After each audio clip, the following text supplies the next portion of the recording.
Pilkada Kota Bengkulu 2024 tidak ada pengawasan.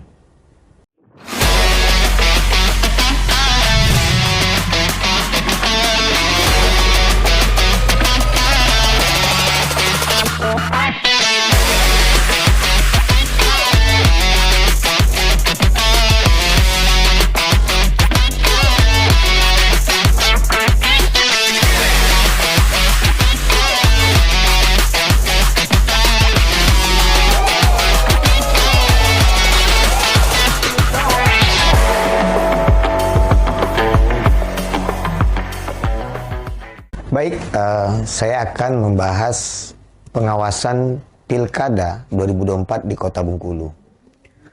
Pengawasan Pilkada 2024 itu bisa dipastikan harus ada komposisi perangkat dari mulai tingkatan kota, kecamatan, kelurahan, maupun ke TPS. Kenapa tadi saya bicarakan tidak ada pengawasan? Proses antara pemilu ke pilkada itu mempunyai jeda waktu yang cukup singkat.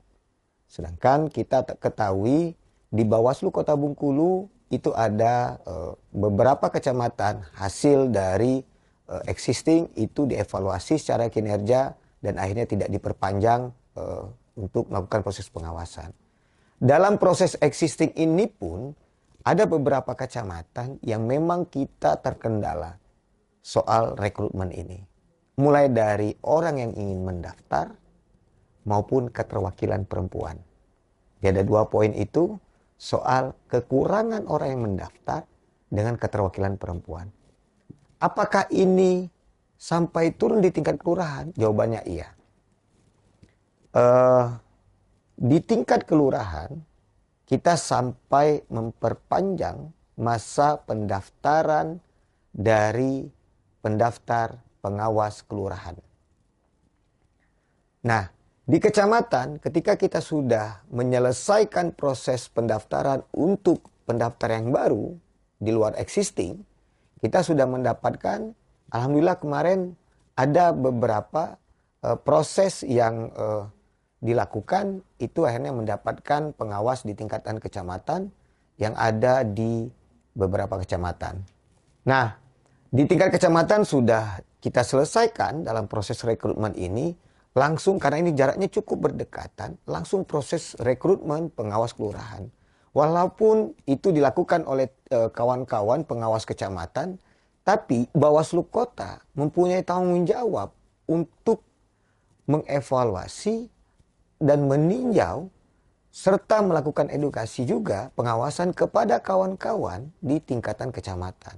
Nah, proses inilah yang kita coba lakukan. Dan memang di tingkatan kelurahan ini, itu sama persoalan yang muncul.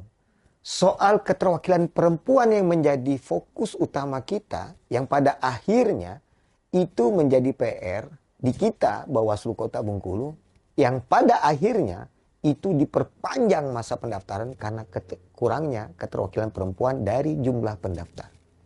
Bisa dibayangkan bagaimana upaya kami sudah melakukan upaya yang cukup panjang dan cukup waktu yang cukup pendek, itu kita dikejar untuk upaya kita bagaimana ini terpenuhi semua. Satu lagi, kenapa kekurangan orang yang mendaftar? Ingat, ada batasan umur. Nah, ini jadi problem juga jadi persoalan buat kita. Sebetulnya ada banyak orang yang di bawah umur 25 tahun itu ingin mendaftar.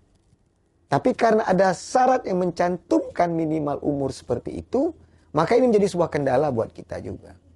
Ya kan? Karena aturan, ya aturan. Tidak bisa aturan kita kangkangi untuk melegalkan. Karena kita biar cepat dapat orang, lantas bisa kita lakukan segala cara.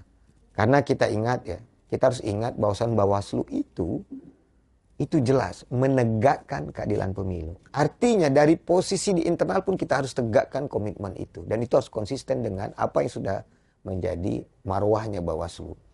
Nah, proses ini pasca proses kita mengetahui, kita evaluasi, kita kunjungan ke tiap kecamatan, pada akhirnya kami memutuskan untuk memplenokan ini.